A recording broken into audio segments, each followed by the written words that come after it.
Welcome back to Morning Break and this month's Good Biz segment with Lindsay Bradley from Guided Arrows. And today she's here to help small business owners hire the right person or people for their company. And so I've got to ask, why is finding the right people so hard?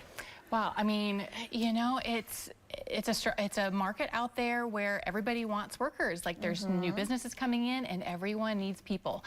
And so being strategic about your hiring and what effort you put into it really, you know, yields what you get out of it. Exactly. And so when you want to attract the right people for your company specifically, what are the kind of things that you should be putting out there? So I always say in your job ad, rather than listing out a bullet list of like, you must do this, must know how to do this, start with your story. If you're leading with your story about your business, why did you get in business? Why should people want to come work with you? What's your culture?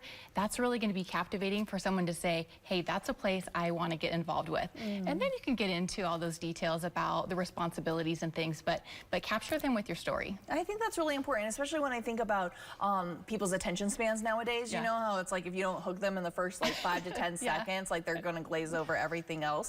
And so the same is true about your ads, especially if people are looking through, you know, dozens to hundreds a day, you know, looking for the right job. You want something that's going to kind of hook them to keep them listening. Absolutely. And I think that's even more true for our younger generation is they're looking for something with purpose and more meaning. And so if you're kind of putting that out, the first thing that they're reading, they're going to more likely be to read the rest of the ad and probably apply. I love that. Okay, so you've got a group of people, they've seen the ads, they're interested. Now when they come in for the interview process, what are some really good questions that people should ask? Yeah, so rather than sticking with questions that are just yes, no, I really like to have my clients use behavioral-based questions because those are the type of questions that actually look for patterns in how people behave in certain situations.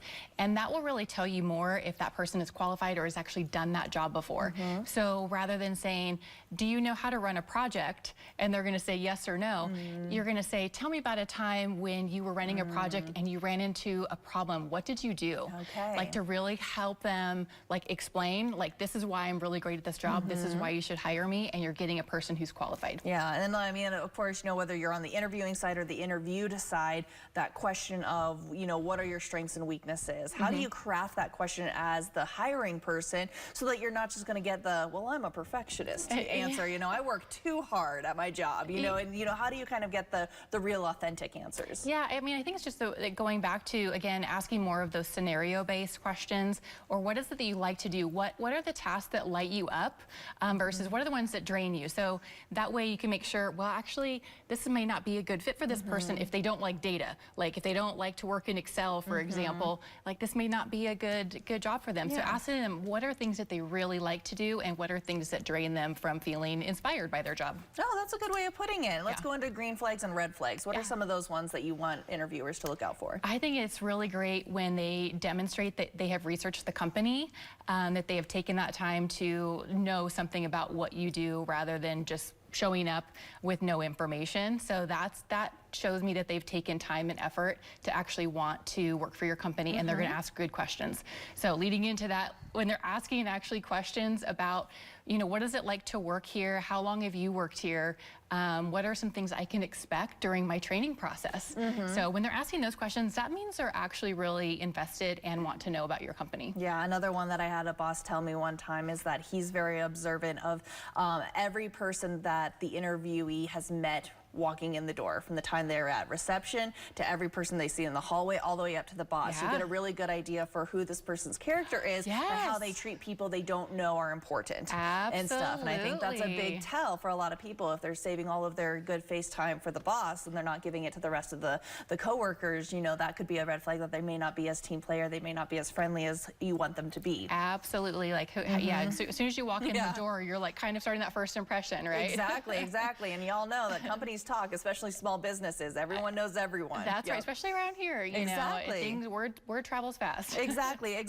Okay, so going back to the job listing, what are some keywords that you would recommend people put in their job listings to grab the right people? I think number one, I mean, Nevada is a pay transparency state, which means you have to be transparent with the pay that you're offering someone if you bring them in for an interview. But I say, like, don't leave people in the dark. Make sure you're putting your pay range in a reasonable range. range in your job ad, that's going to help understand and put people on the same page right out of the gate. So I think just pay what benefits are there, is there flexibility? That's what a lot of people are looking for. I think just really lining out some of the things that are important to people, culture, you know, if there's perks, benefits, things of that nature, putting in those items. But again, I think just really focusing on what's it like to be in your company on a day-to-day basis. Yeah, exactly. And kind of like, what are those big selling points that make you different from other companies doing similar things and stuff. And then last but not least, what should be the focus in hiring? Skill, personality, or both? You know, I think there's a combination, so there's always a little bit of a balance. It's important to have a good cultural fit. So I think as a company, you need to be very clear about what's important to you. And integrate some of those questions into your interviewing process.